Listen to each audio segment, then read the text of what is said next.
Hello and welcome to AMZtv. This is your girl Ameze back on your screen, and I am so excited because my guest today is someone I've known for a very long time, since we're, this yay high, back, way back, in secondary school together. She's a celebrated Nigerian journalist, and if you ask me, she's celebrated way beyond Nigerian shores. She is a media personality and a TV host and a Chevening scholar. Did I pronounce that right? I don't even know. Is it Chevening? Chevening. Okay. Scholar.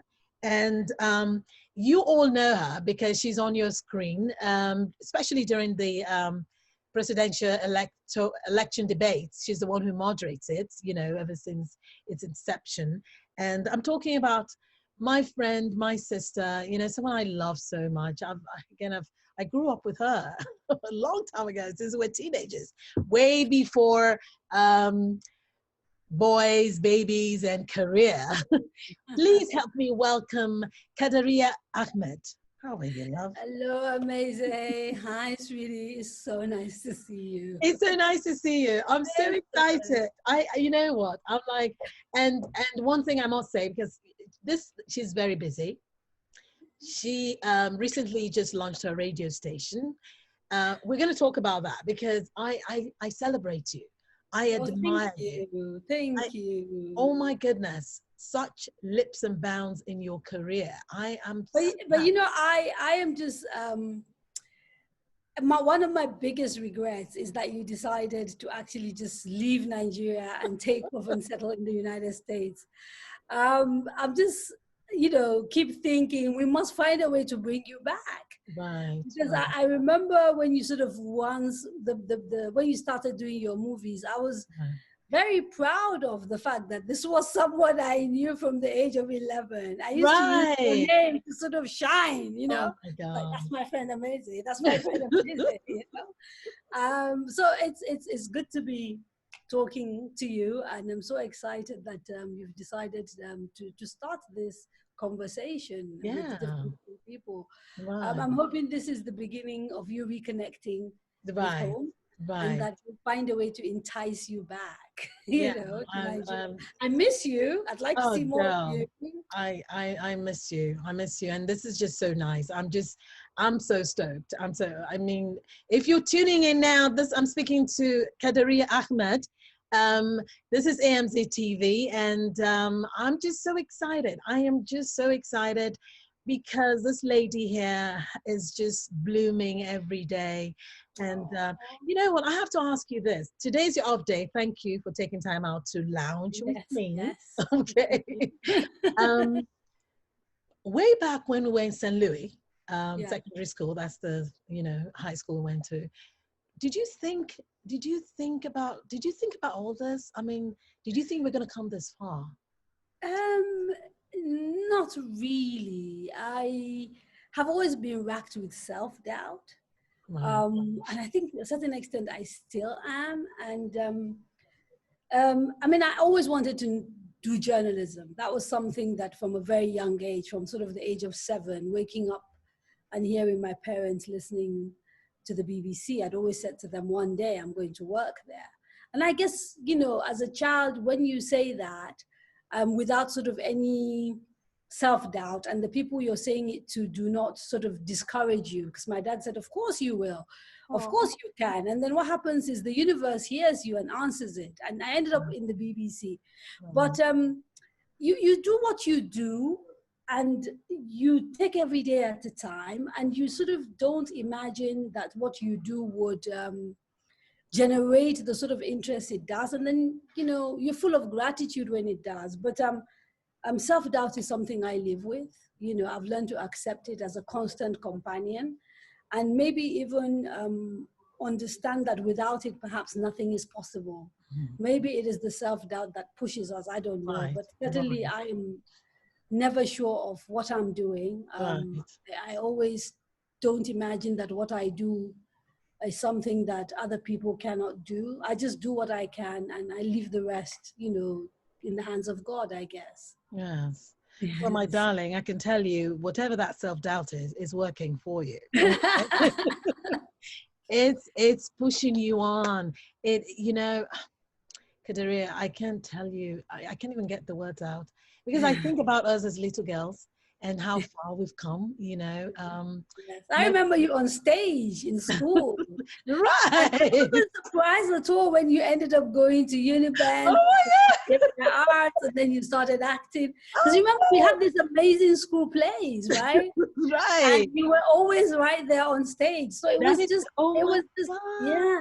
Do you remember? You remember? Oh, I want to cry. Yes, I remember. Don't cry. That is so true. You know, Yeah. there's something to be said for people who've known you before all the glam, the lights, the action, and all that applause or encore. But yeah, way back in the days, the stage, Mm, yeah, I mm, did that. Oh mm. my goodness. Yes, Wow. yes. You were our superstar, mate. Do you remember? Thank you. Thank you. You are a superstar. So okay, let's quickly get back to all the things you've been doing, okay? Because Okay. you are a mover and a shaker. You are a media personality, and that's true.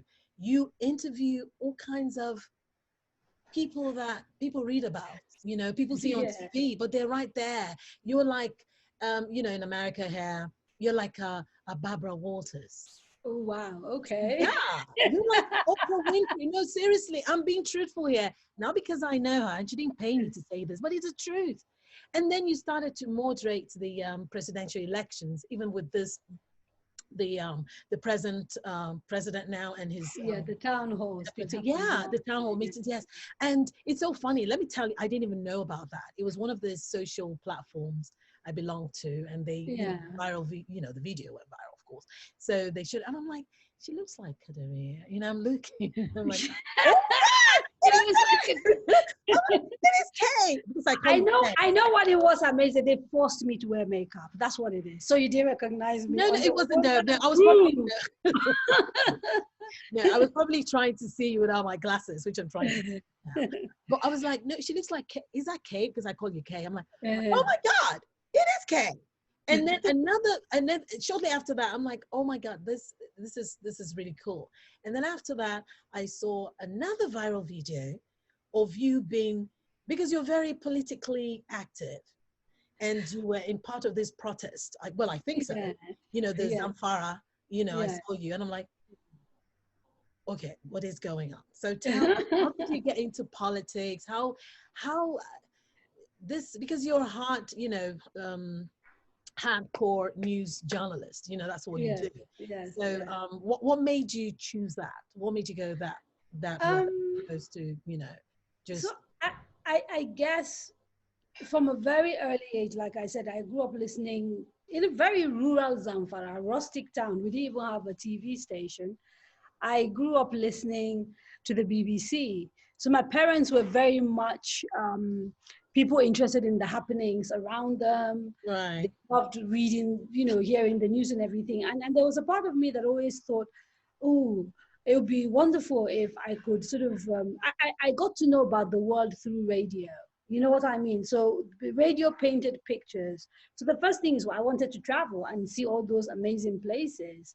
I mean, this was Zamfara, in the 1970s, Yes.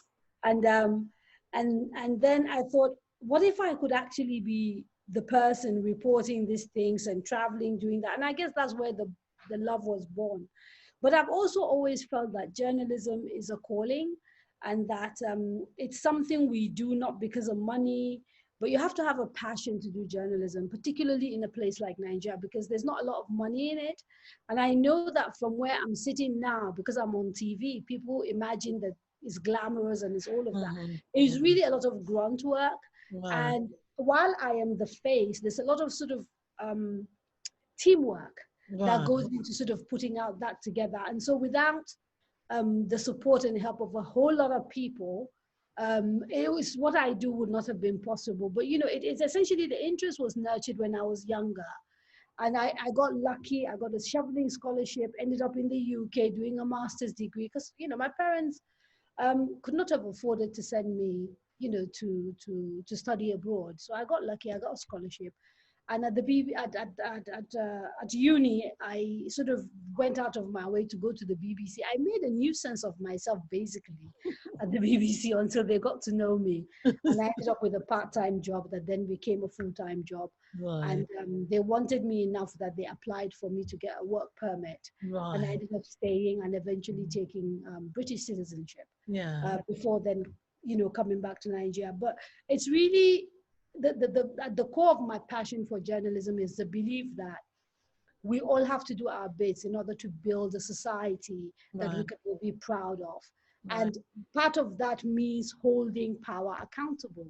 Somebody has to do it. Somebody has to ask the hard questions and force, people to answer for their stewardship, but Right. also hopefully give people enough information so that they make informed decisions. So my Right. job is to put the information out there, and Right. then citizens, based on that information, can decide on the direction they want to go.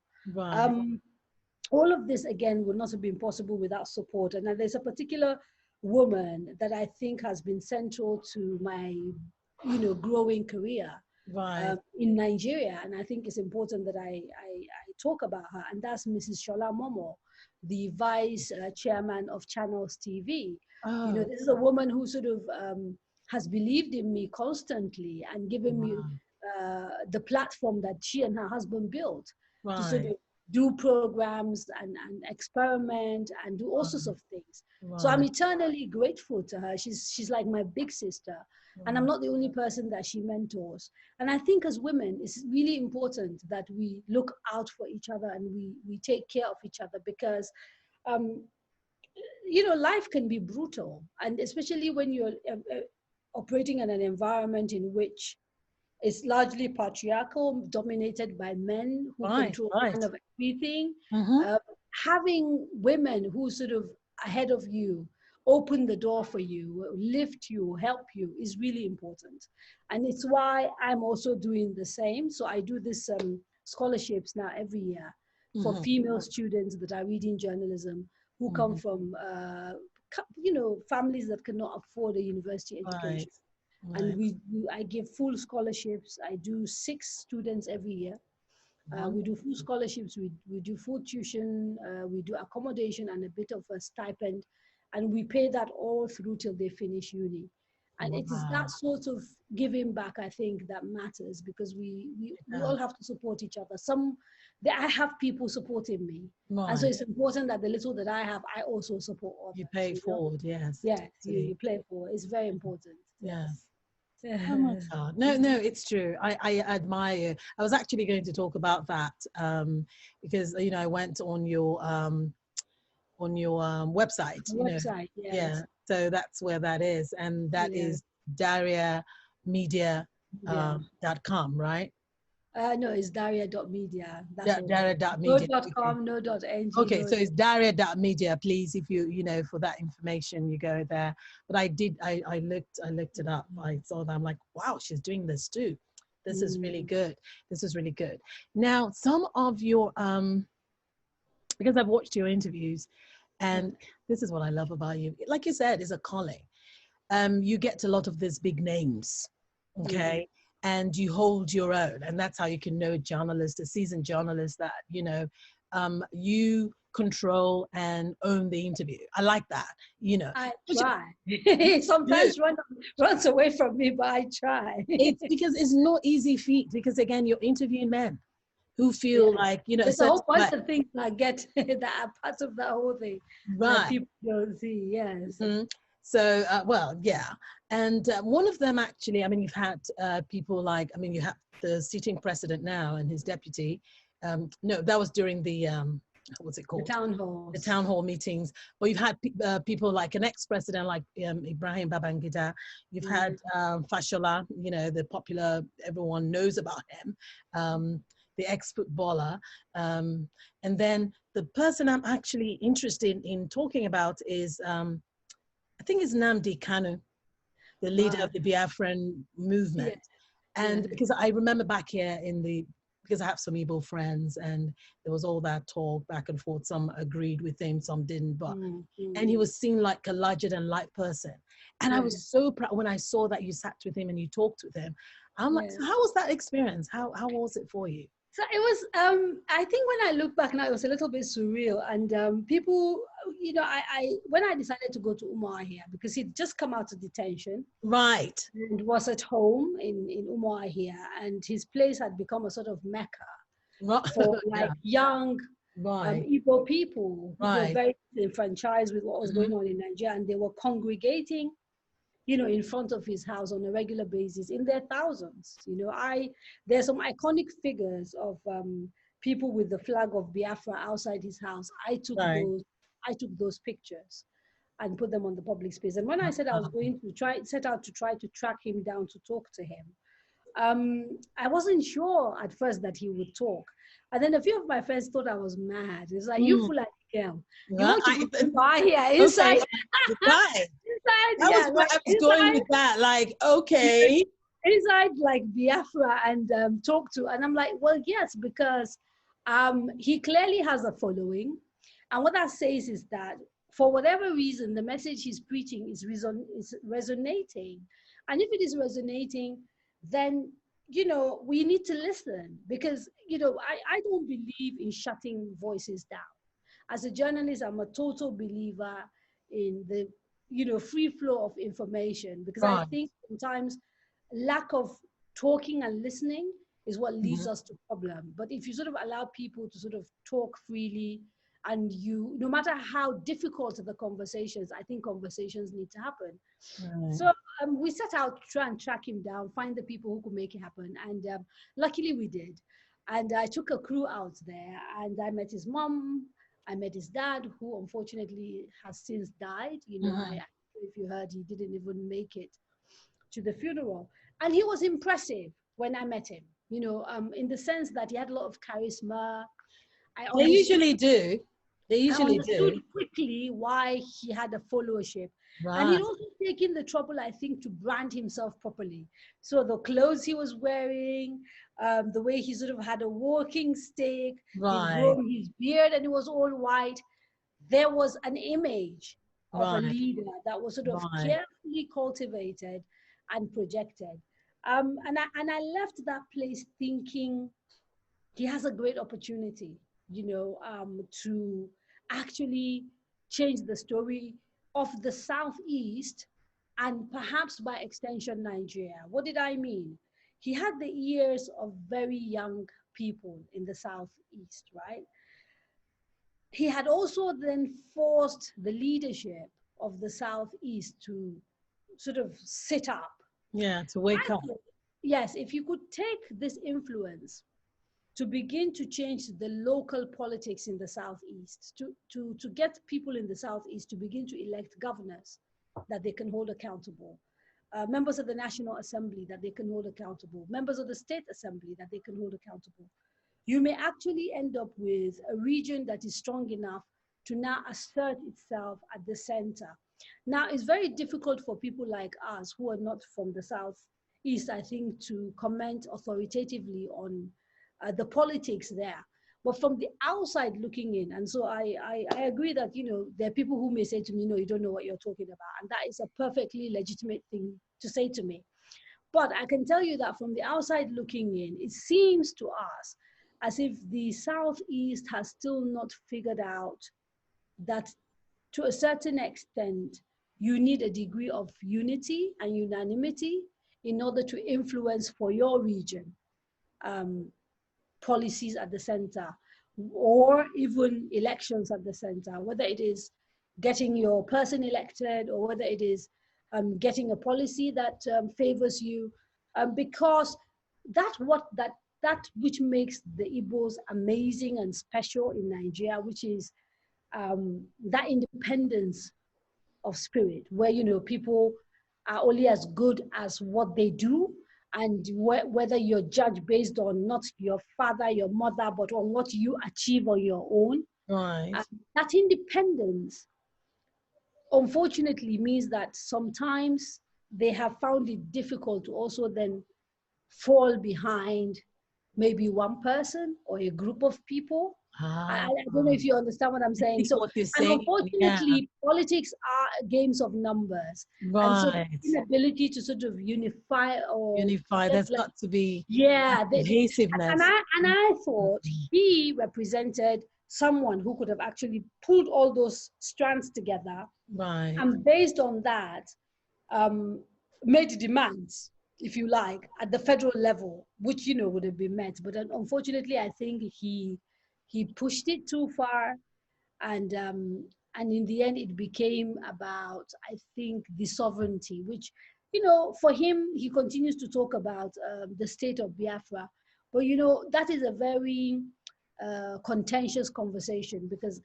there are Igbo people who do not want a Biafra. They just want equity for the Right. Igbo people Right. within a Right. functional Right. Nigeria. They Right. think Right. that Not the everyone Igbos is are on more that likely, trend. exactly. And even in my conversation with him, for example, I asked him, so where exactly, what would be geographic Biafra if you had your way? Right. And apart from the Igbo states, he went on to talk about places like parts of Benue and all of that. And of course, people pushed back from those areas, places like Edo, places Yeah. like River They're gonna State. push back. We're just not too convinced that they wanted to be a part of Biafra. And this is, again, not me dismissing his aspirations for his people, but just saying that I thought he had a golden opportunity shortly after he came out of jail, because he had gathered a following, he was influential, he was respected. Even the Igbo leaders political leaders were sort of paying homage to him, going to see him and all of that. And I thought he could have harnessed that power um, to sort of build some sort of political machine that Mm. would have made the Igbo formidable at the center. And I thought that was a wasted opportunity. But I enjoyed talking to him tremendously, tremendously. Mm, yeah, that was impressive because when that happened again, you went there, with the whole thing of you being from the northern part of the You don't country mind if I and then drink my going. tea, do you? No, no, Yeah. no, go ahead. So, I mean, I'm having my little drink here. So that was, I love that dynamic, and I'm like, if there's anyone that can do it, yeah, Kadaria can do it.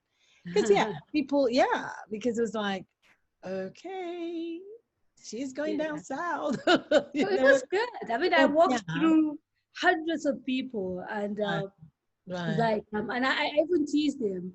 I said to him, like, we know how Fulanis are sort of nomadic and they move through areas. Right, And because, he's very light skinned, right. Like, and to a so certain extent, maybe.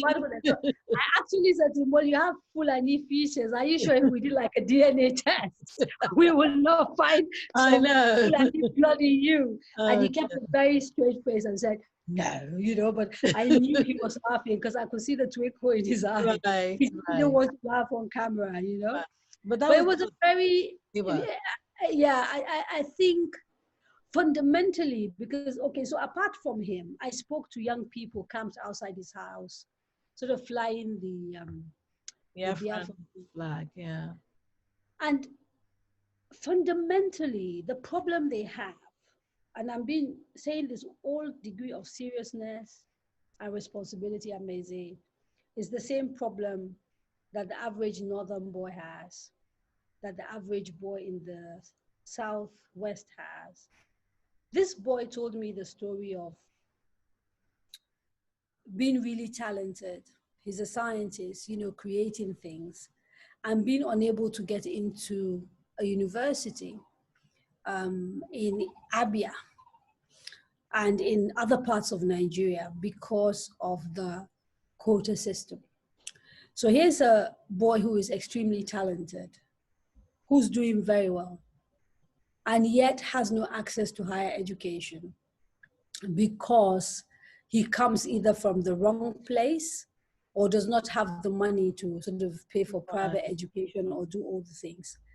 right. And by and large, it is the story of frustration. It's the story of a country that is dysfunctional and therefore is not providing outlets and hope for its people. So you end up with people who are hopeless, because they feel like no matter what they do, their lot in life has been determined either based on who they were born to or where they were born, and that sort of thing. The tragedy of Nigeria is that we've not had people who've been able to harness and bring all these people from across the country together to agitate for good governance. Right, for a change. Instead, what has happened is that our politicians have successfully exploited our fault lines, whether they're tribal or religious. And so you end up in a situation where the ability of the Southeast youth to connect with the Southwest youth and then connect with the Northwest youth, where they sort of have common complaints and then come together and put together a strategy for actually dealing with it does not exist, because the language is language of tribe, is language of whatever. So we are in a situation where, you know, my thief is better than your thief kind of thing. Right. So, you know, a politician is being prosecuted because they've dipped their hands into the public purse. And the next thing is that the people from his village will do ashobi and take to the streets and demonstrate against that. You know what I mean? So what it does do is that as a people, we're unable to hold our people accountable because they continue to divide and rule us. It's an old age strategy. And in Nigeria, it continues to be very successful. It's interesting that frustrates me a lot. Yeah. That's really, it's, but you're actually saying the truth, because this divide and rule thing started way, you know, with the colonial masters. And well, Nigerian politicians have learned it very well. Very well, and they've mastered it, and it's really sad, you know, because that's a very great country. And something else I want to quickly touch on, which really matters. I have been asking my guests about this, and I know something you have also talked about in your talks and some of the causes you support. It's rape. Yes. You know, sexual assault and all that kind of violence against women, you know. Just quickly, you know, what's your thoughts about it? So there's definitely a rape culture in Nigeria, sadly, tragically, but it is not surprising, because you see, when societies break down, what tends to happen is that the most vulnerable tend to take the brunt that breakdown. And there's no doubt in my mind that Nigeria is breaking down. A culture of impunity has taken root, and this impunity cuts across everything, including crimes that are sexual crimes. So we've become so totally broken that women cannot get justice. But, you know, nobody seems to be able to get justice that does not have money in Nigeria. So our judiciary is, you know, the police are not properly trained to be able to gather evidence. They're not properly paid, so they're kind of happy to take bribes in order to, you know, change the course of justice. The judiciary, when you eventually get there, the lawyers are also compromised, as are the judges. So there's a broken system, which makes it really easy for perpetuators of sex crimes to get away with it. Add this to traditional cultures, which are largely patriarchal, and that don't place much of a value on women. Right. And it really becomes, you know, a situation that is really bad. So women who get abused often get blamed for the crimes committed against them. So, for example, just today on Twitter, there was a young girl talking about her experience in the Nigerian law school, where essentially two teachers, male and female, stood up in class. These are people training future lawyers, and said to them that, right, we don't want to hear anything about sexual harassment from any of you guys reporting anybody for rape. We will not support you. And apparently the female teacher went on to say, yes, that's correct, because it's your fault. All of you girls leaving your arms bare, wearing lipstick, enticing men. What do you think was going to happen? And this girl sort of did a tweet about it. And then a group of boys in school got together and tried to get her essentially expelled So, from school. right. So they, instead of focusing on the issue, which was how legal teachers can be talking about women being to blame for being raped, they focus on the person who sort of took the story out. And so fundamentally, there's a culture and a psychology that tries to blame women for things that happen to them. And this is rooted in patriarchy. But obviously, having systems that are dysfunctional does not help, because even where the laws exist, getting them passed, getting the police to do their work, to collect all of that is really challenging. But, you know, I'm not pessimistic, because, you know, we've seen prosecutions, we've seen governments that are making a difference and are sort of trying to do things differently. Recently, NAPTIP set up the Sexual Offenders Register. It is national, it is digital. Oh, goody. So if people are prosecuted of sexual crimes, their names go up to register. the register. Yeah. The Ekiti state government has done the same. The Kaduna state government has done the same. Lovely. We've seen rapists now going to jail. So, you know, it's very slow, and states are beginning to domesticate the Violence Against People's Act, which is sort of the national law under which you can, you know, convict people of crime. It hasn't gone around the country. It has been passed at the National Assembly, but for it to become law at the state assemblies also have to pass it. And few states have done so, and there are campaigns now to get other states to do the same. So we are making progress. Thank We're you. making progress. I'm glad you're, this is good news. I'm actually